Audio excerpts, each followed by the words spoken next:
Imagine it happens in an instant. One moment cities are buzzing with traffic, lights, and conversation.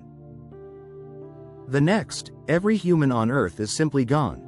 No warning, no lingering illness, just sudden disappearance.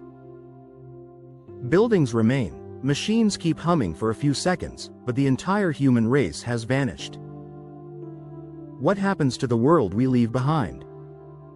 Airplanes without pilots would keep flying only briefly before autopilot systems fail or fuel runs out. Thousands of planes would glide downward, scattering across oceans and countryside. Cars would coast to a stop. Trains would slow on their tracks. The last human voices on phone lines and radio signals would fade into static. Power stations, still running, would continue to supply electricity for a while. Natural gas plants could operate for hours or days, nuclear plants for weeks, but without human oversight, safety systems would eventually shut them down or trigger fail-safes. Within 24 hours, most of the planet's lights would flicker out. Cities would sink into darkness except where hydroelectric dams keep turbines turning. Pets and livestock would wait for feeding that never comes. Domesticated animals dependent on humans would face immediate hardship, cows and chickens in pens, cats and dogs in apartments. Some would escape, others would perish quickly. Without traffic and industry, the world would suddenly grow quiet. The constant low hum of engines, planes, and urban life would be replaced by the sounds of wind, water, and wildlife. Nuclear plants would be a major concern. Automated systems might keep cooling reactors for a while, but without maintenance, some would overheat, releasing radiation. It wouldn't sterilize the planet, but local ecosystems around failed reactors would suffer. Most domesticated species would struggle. Dairy cows unable to be milked, zoo animals trapped in enclosures, pets scavenging for food. Wild relatives, wolves, boars, feral dogs and cats, would expand into abandoned suburbs, reclaiming territory within weeks. Plants would seize the opportunity. Lawns would sprout knee-high, weeds would break through sidewalks, and vines would begin crawling up the walls of skyscrapers. With no humans to maintain pumps, many underground subway systems and tunnels would flood. Streets would crack as water seeps into every crevice. Our once ordered cities would begin to look like overgrown ruins. Carbon dioxide levels would start to fall. Industrial emissions would drop to zero, and Earth's atmosphere would slowly cleanse itself. Skies over former industrial centers would turn a deeper blue. Satellite images would show forests beginning to reclaim farmland.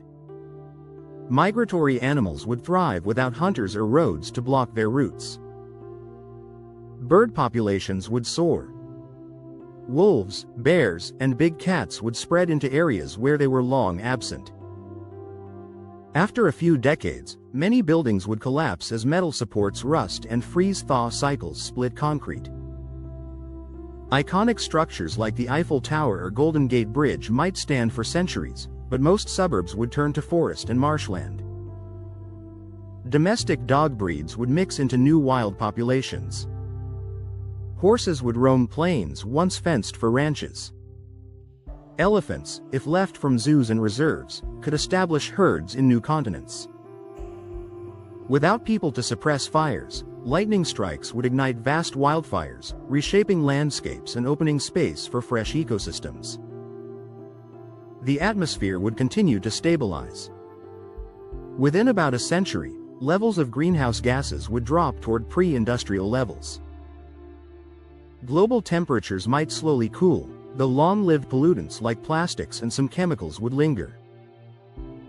In a few hundred years, the last traces of many great cities would be hidden beneath forest canopies and sediment. Stone monuments, the pyramids, Mount Rushmore, parts of the Great Wall, would remain recognizable. But steel skyscrapers would have toppled, their skeletons buried.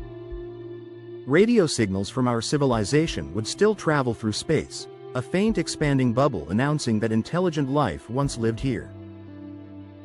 Wildlife would have fully adapted.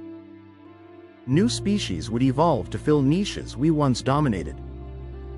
Coral reefs might recover from past damage, fish stocks would replenish, and whales would thrive in silent oceans. Tens of thousands of years from now, only a few human artifacts would persist. Some plastics sealed in rock layers, traces of our nuclear waste in geologic deposits, perhaps a few satellites like Voyager drifting silently through interstellar space. Geology would eventually recycle even these. Ice ages could grind continents, volcanoes could bury cities, and plate tectonics would swallow coastlines. Future intelligent beings, if they arise, might find only subtle clues, odd isotopes, mysterious layers in sediment, a sudden jump in carbon followed by a sharp decline. Without humans, Earth would continue as it always has, a living, changing world. Forests would stretch across former farmland, deserts would shift with the wind, and animals would evolve in endless variety. The planet doesn't need us to flourish. Our disappearance would be a tragedy for us, but a release for the rest of life, a reminder that we are participants, not owners, of the Earth. Thinking about a sudden human extinction isn't just a dark fantasy.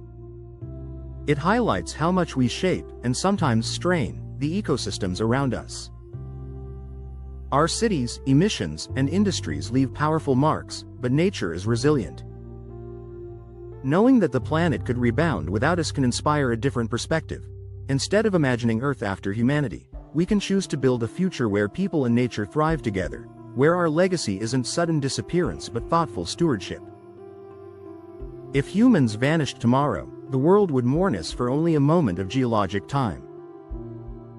Then rivers would carve new valleys, forests would cloak our monuments, and life would continue its endless experiment, proving that Earth was never truly ours. It was always alive on its own.